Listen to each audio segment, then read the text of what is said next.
ಕಳ್ಳ ನನ್ ಮಗನೇ. ಅಣ್ಣ, ನನ್ ಅಣ್ಣ, ಬೇಡ, ಮಗನೇ. ಬಿಟ್ಬಿಡು ಅಣ್ಣ. ಅಣ್ಣ. ಎಷ್ಟು ವರ್ಷದಿಂದ ಕಳ್ತನ ಮಾಡ್ತಿದ್ಯಾ? ಅಣ್ಣ 1 ವರ್ಷದ ಅಣ್ಣ. 1 ವರ್ಷನಾ? ಬಾರೋ ಪೊಲೀಸ್ ಬೇಡ ಅಣ್ಣ, ನಿಮ್ ಕೈ ಮುಗಿತಣ್ಣ. ಅಣ್ಣ ನಿಮ್ ಕಾಲ್ ಹಿಡ್ಕೊಂತೀನಿ, ಬೇಡ ಅಣ್ಣ. ನೀವ್ ಏನ್ ಕೆಲ್ಸ ಕೊಟ್ರು ಮಾಡ್ತೀನಿ ಅಣ್ಣ. ನಾನು ಏನ್ ಕೆಲ್ಸ ಕೊಟ್ರು ಮಾಡ್ತೀಯಾ? ಮಾಡ್ತೀನಿ ಅಣ್ಣ. ಸರಿ ಬಾ. ಅಯ್ಯ ನನ್ ಮಗನೇ. ಲೋಕಿ, ಇವ್ನ್ಗೆ 1 ತಿಂಗಳು ನಿನ್ನ ಹತ್ರ ಕೆಲ್ಸಕ್ಕೆ ಇಟ್ಕೋ. ಸರಿ ಸರಿ ಬರ್ಲಾ? ನಡಿಯೋ, ಕೆಲಸ ಮಾಡೋ. ಎತ್ತಿದಾಗ ಚೇರ ಗಡಿ ಮುತ್ತಿದಾಗ ತಂದ ಕನ್ನಡದ ಕಪ್ಪು ಮಣ್ಣಿನವರು.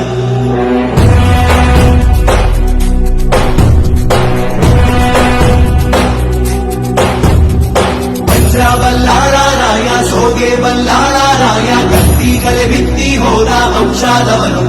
ಈ ಸೀಮೆಗೆ ಶಿವ ನೀಡಿದವರವೋ, ಈ ಊರಿಗೆ ಇವಾಲದ ಮರವೋ.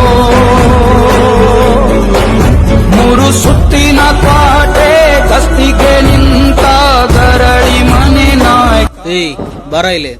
1 ತಿಂಗಳು ಕೆಲಸ ಮಾಡಿದ್ಯಾ? ತಗೊಳ ನಿನ್ ಸಂಬಳ. ಬಿಡನು ಕಾವಲಿನ ಕಾಯಕ.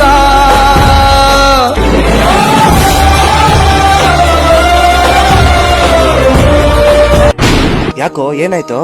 ಅಣ್ಣ 1 ತಿಂಗಳಿಂದ ಕಷ್ಟಪಟ್ಟಿದ್ದು ದುಡ್ಡು ಯಾರೋ ಕಳ್ತನ ಮಾಡ್ಕೊಂಡು ಹೋಗ್ಬಿಟ್ರಣ್ಣ. 1 ತಿಂಗಳದ ಸಂಬಳ ಹೋಯ್ತು ಅಂತಾನೆ ಇಷ್ಟೊಂದು ಒದ್ದಾಡ್ತಿದ್ಯಾ? ಇನ್ನು 1 ವರ್ಷದಿಂದ ಕಳ್ತನ ಮಾಡ್ತಾ ಬಂದಿದ್ಯಾ? ಅವ್ರ ಪರಿಸ್ಥಿತಿ ಏನು ಅಂತ ಯೋಚನೆ ಮಾಡಿದ್ಯಾ? ಇವಾಗ ಕಳ್ತನ ಮಾಡಿರೋದು ಬೇರೆ ಯಾರು ಅಲ್ಲ, ನಾನೇ. ತಗೋ ನಿನ್ ದುಡ್ಡು. ಇನ್ಮೇಲಿಂದ ಕದಿಯೋದು ಬಿಟ್ಟು ಹೋಗಿ ನಿಯತ್ತಾಗಿ ದುಡಿ.